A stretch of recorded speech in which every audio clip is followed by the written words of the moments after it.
నమస్తే. ఇన్నాళ్ళు నన్ను సపోర్ట్ చేస్తూ, ఎంకరేజ్ చేస్తూ మీ ప్రేమని నాకు అందిస్తున్న ప్రతి ఒక్కరికి కృతజ్ఞతలు. అలాగే ఈ వీడియో కూడా ఖచ్చితంగా మీకు ఉపయోగపడుతుంది. లైక్, షేర్ అండ్ సబ్స్క్రైబ్ చేసి మీ సపోర్ట్‌ని నాకు అందించండి. అలాగే ఈ వీడియో పట్ల మీకున్న అభిప్రాయాన్ని కామెంట్ సెక్షన్‌లో కామెంట్ చేసి తెలియజేయండి.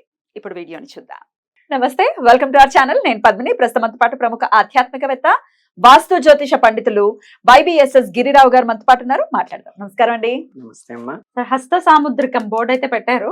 హస్త సాముద్రికం చాలా చాలా పెక్యులర్ సబ్జెక్ట్ డెఫినెట్లీ. అయితే చాలా మంది పెద్దవాళ్ళు చెప్తుంటారు, లేకపోతే ఇట్లా ఈ సబ్జెక్ట్ మీద అవగాహన ఉన్న వాళ్ళు కానీ చెప్పే మాట ఏంటంటే, ఎవరికి పడితే వాళ్ళకి చెయ్యి చూపించొద్దు, రేఖల్ని చూపించొద్దు అనే మాట కొంతమంది పెద్దవాళ్ళు చెప్తే నేను వినడం జరిగింది. ఆశ్చర్యం అనిపిస్తుంది. అంటే అలా చూపించొద్దు అన్నారంటే నిజంగా నిష్ణాతులైతే డెఫినెట్ గా రేఖల్ని బట్టి ఏమి జరిగి ఉండాలి, ఏమి జరుగుతుంది అనేది ఖచ్చితంగా తెలుస్తాయి అనేది కూడా నేను వినడం జరిగింది. వాట్ ఈస్ యువర్ ఒపీనియన్ అండి? మీరేమంటారు? హస్తం చూపించచ్చా?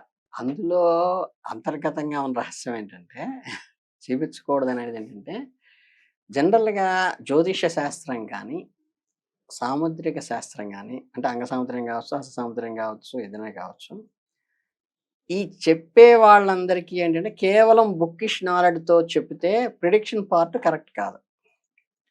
సో వీళ్ళకేంటంటే ఒక సాధన కానీ, మంత్రసిద్ధి కానీ ఉండాలి, నిత్యానుష్ఠానంగానే ఉన్నవాళ్ళు మాత్రమే వీళ్ళకి స్ఫురణ అంటారు. మీకు సిక్స్త్ సెన్స్ అంటారు కదా, అలా స్ఫురణ వస్తుంది. ఆ వచ్చిన వాళ్ళు మాత్రమే చెప్తారు.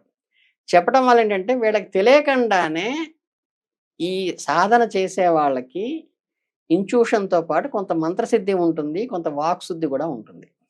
వాక్శుద్ధిని కూడా మెయింటైన్ చేయగలుగుతారు. దానివల్ల ఏమవుతుందంటే కొన్ని హస్తాలలో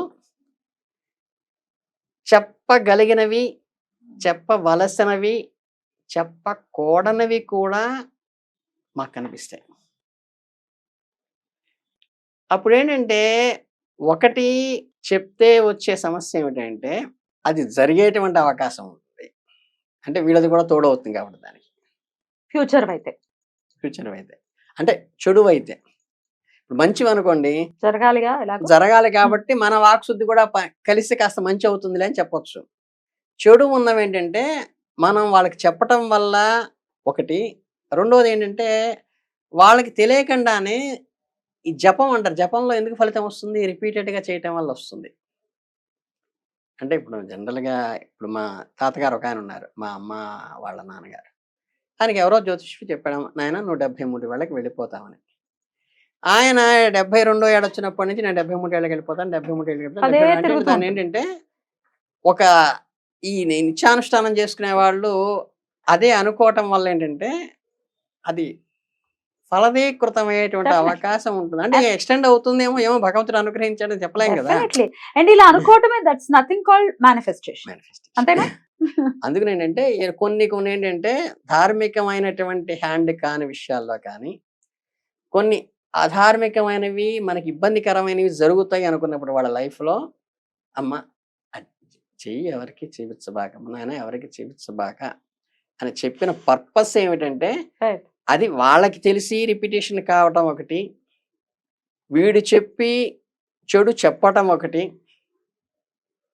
అలా దాని ఫలితాలు లేకుండా ఉండటం కోసం అందరూ ఇలా పెద్దరికంగా తీసుకుని ఏమి చెప్పాలి ఏమి చెప్పకూడదు డిస్క్రిమినేషన్తో చేసేవాడు ఉండడు కదా. రైట్. అదే జడ్జిమెంటల్ గా ఉండేవాళ్ళు అందరూ వాళ్ళే అలాగే ఉంటారని ఎక్కడ ఉంది. రైట్. అందుకని సో ఫ్యూచర్ తెలుస్తుంది, పాస్ట్ తెలుస్తుంది, ప్రెసెంట్ తెలుస్తుంది అండి హస్త సాముద్రికంలో. పాస్ట్ తెలుస్తుందా? పాస్ట్, ప్రెసెంట్, ఫ్యూచర్ అంటే ఏంటంటే మీకు ఎరోస్కోప్ వేసినప్పుడు అయితే మీకు స్టాండర్డ్ అది ప్రెడిక్షన్ ఇలా జరిగి ఉండొచ్చు ఇండికేషన్స్ ద్వారా. పుట్టినప్పుడు ఏదైతే ఉంటుందో మీకు జాతక చక్రం చనిపోయేదాకా అదే ఉంటుంది. సో అందులో 3 కాలాలు ఉంటాయి. దీంట్లోకి వచ్చేసరికి ఏంటంటే ప్రధానంగా మీకు ఇది 7 సంవత్సరాలకి మార్పు చెందుతూ ఉంటుంది. అంటే కరెక్ట్గా 7 ఏళ్ల తర్వాత మారుతుందని కాదు, రేఖలు మారుతాయి. అంటే ఏంటంటే 7 సంవత్సరాల ముందు రేఖలు కనుక మీరు తీసుకుంటే, అంటే మీకు చిన్నప్పుడు ఏదో టాటా చెప్పినట్టో, బాయ్ చెప్పినట్టో, లేకపోతే తెలియకుండానే గోరింటాకు పెట్టుకునో ఏదో ఇలా చెయ్యి ముద్ర పడేట్టుగా ఒక 7 ఏళ్ల ముందుది కనుక మీరు తీసుకుని చూసుంటే అప్పటికి ఇప్పటికీ ఖచ్చితంగా రేఖల మార్పు ఉంటాయి. ఇప్పుడైనా చేయొచ్చా ఆ ప్రక్రియ? చెప్పండి. అందుకని ఇప్పుడు ఈ రేఖ ఇక్కడ ఉందనుకోండి, అంతకుముందు ఇక్కడ దాకా ఉండొచ్చు గురుస్థానం దాకా, ఉమ్, ఇక్కడికి వచ్చి శనిస్థానం దాకా అయిపోవచ్చు ఇప్పుడు. అంతకుముందు ఈ రేఖ ఈ వేలు మధ్యలోంచి వెళ్ళొచ్చు, ఇప్పుడు వేలు మీదకి రావచ్చు, ఒకసారి కొంతమంది ఇటు రావచ్చు. ఈ డిఫరెన్స్ అనేది మీకు చేంజ్ అవుతుంది లైఫ్లో. అంటే వీళ్ళు చేసుకునేటువంటి జపధ్యానాలను బట్టి కానీ, ఉమ్, వీళ్ళు చేసుకునే అప్పుడున్న ప్రెసెంట్ లైఫ్ని బట్టి కనుక జరుగుతుంది. కానీ ఇందులో ఫ్యూచరు పాస్ట్ అనే దానికంటే కూడా అప్పుడున్న స్థితి, అంటే మెడికల్ రిపోర్ట్ ఉందనుకోండి, మెడికల్ రిపోర్ట్ అనేది మీకు పాస్ట్ చెప్తుందా, ఫ్యూచర్ చెప్తుందా, ప్రజెంట్ చెప్తుందా? ప్రజెంట్ చెప్తుంది. ప్రజెంట్ చెప్తుంది. అలా మెడికల్ రిపోర్ట్ ఇది. ఉమ్, ఇందులో ప్రధానంగా చాలా మందికి తెలియని విషయం కూడా ఏంటంటే, ఇది మెడికల్ రిపోర్ట్ లాంటిది. రైట్. అంతే తప్పితే ఇది వాడి డిసీజ్ని క్రియేట్ చేయటం లేదు, క్లోజ్ చేయటం లేదు, మెడికల్ రిపోర్ట్ అదే ఇందులో ఏముందో అదే చెప్తారు ఎండ్ ఆఫ్ ది డే. చెప్తోంది. సో పాస్ట్ చెప్తున్నా నేను, నా క్వశ్చన్ ఏంటంటే పాస్ట్ తెలుస్తుందా దీనివల్ల? పాస్ట్ ఏంటంటే ఈ జరిగిన జీవితం ఇప్పుడున్న రేఖలను బట్టి తెలుస్తుంది. ఉమ్, అంటే కొన్ని ఇప్పుడు మీకు ఇక్కడ ఒక గండం ఉందండి, జీవన రేఖ కట్ అయింది అనుకోండి, ఉమ్, అక్కడైతే గండం ఉంటుంది. ఉమ్, చిన్నప్పుడు చెప్తాము ఏమండి ఇన్నిళ్ళ వయసు వచ్చి, అంటే ఇక్కడి నుంచి ఇక్కడ దాకా 120 ఏళ్ళు వేసుకుంటే మణిబంధన రేఖల దాకా ఉమ్, ఈ వయసులో మీకు గండం ఉందని చెప్తాము. ఉమ్, తర్వాత వాడి జపధ్యానాల వల్ల కానీ, వాడు చేసిన మార్కండేయుడిలాగా వాడికి జరిగేటువంటి కార్యక్రమాల్లో గండం దాటొచ్చు. అది సన్నగా లైట్ గా గీత వచ్చేసిన తర్వాత వచ్చేసింది అనుకోండి, ఉమ్, ఆ గండం పీరియడ్ అయిపోయిన తర్వాత చూసారనుకోండి జాతక, గండమేం నీకు కనపడదు గండమేం కదా. లేదని Correct, చెప్తారు. correct. సో ఇది ప్రెసెంట్ సర్టిఫికేట్. సర్టిఫికెట్ అంతేనండి? లాగానే ఉపయోగపడుతుంది. Right, right. బ్యూటిఫుల్ అండి. అయితే ఈ డేట్ ఆఫ్ బర్త్ లేని వాళ్ళు ఈ హస్త సాముద్రికాన్ని ఎంతవరకు బేస్ చేసుకోవచ్చు? ఫ్యూచర్ ఎట్లా మరి? ఇప్పుడు మారిపోయే రేఖలకి ఫ్యూచర్ ఎట్లా ప్రెడిక్ట్ చేస్తుంది? చేయలేం కదా, ప్రెసెంటే కదా. అవును, ఇప్పుడున్న పరిస్థితుల్లో భవిష్యత్తులో ఏమవుతుందని చెప్పడానికి వీలవుతుంది. అంటే మీకు ఈ మధ్య అంతా స్మార్ట్ ఫోన్లు వాడుతున్నారు. స్మార్ట్ ఫోన్ వాడేటప్పుడు మీరు ఇక్కడి నుంచి పంజాగుట్టనో, అమీర్పేటనో, లేకపోతే రైల్వే స్టేషన్ అనో వెళ్తున్నారంటే, మీరు 10 కిలోమీటర్ స్పీడ్తో వెళ్తున్నారనుకోండి, అందులో మీరు ఇన్ని నిమిషాల్లో చేరొచ్చు అని చెప్తుంది. అవును. మీరు 60 కిలోమీటర్ స్పీడ్తో వెళ్తున్నారనుకోండి, ఇన్ని నిమిషాల్లో చెప్పొచ్చు అని చెబుతుంది. ఈ 60 కిలోమీటర్ స్పీడ్తో వెళ్ళేటప్పుడు ఇన్ని నిమిషాల్లో ఉంది కదా అని తర్వాత 10 కిలోమీటర్ల సిగ్నల్ పడి స్లో అయిన దగ్గరికి వచ్చి అక్కడ రీచ్ కాలేదా అంటే ఆ డిఫెక్ట్ అర్థమైంది కదా మీకు. జాతకానికి హస్తసాముద్రికానికి డిఫెక్ట్ ఏంటంటే అప్పుడున్న స్పీడ్ని బట్టి, నువ్వు అప్పుడు వెళ్తున్న స్పీడ్ని బట్టి ఇన్ని నిమిషాలకి ఇది రీచ్ అవుతామని చెప్తుంది, అనేది ప్రెడిక్షన్ ఉంటుంది. అందుకని ఏంటంటే కేవలంగా హస్త సాముద్రికం మీదనే మాత్రమే బేస్ అయి ఉండదు. పాస్ట్ ఫ్యూచరు కన్ఫర్మ్ గా చెప్పడానికి ఏంటంటే దీంట్లో ఉన్నది ఏంటంటే ఇవి మారుతూ ఉండటం వల్ల ఏంటంటే కొంత తెలుస్తుంది. రెండోది ఏంటంటే అది జరగబోయేది మాత్రమే ఇప్పుడు ఇక్కడ ప్రజెంట్ బట్టి చెప్తాం. అంటే మీకు ఇందా చెప్పాను సరే, ఏది మీకు it is a report, present report.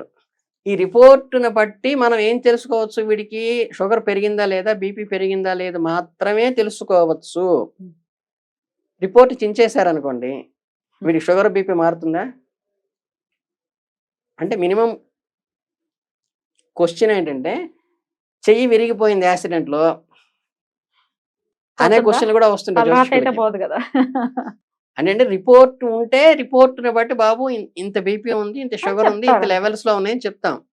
Report చించేస్తే ఏమవుతుంది, చెప్పడానికి చూసి చెప్పడానికి ఉపయోగపడతాయి అంటే ప్రశ్నార్థకమే. చక్కటి విషయాన్ని తెలియజేశారండి. Thank you so very much. నమస్తే.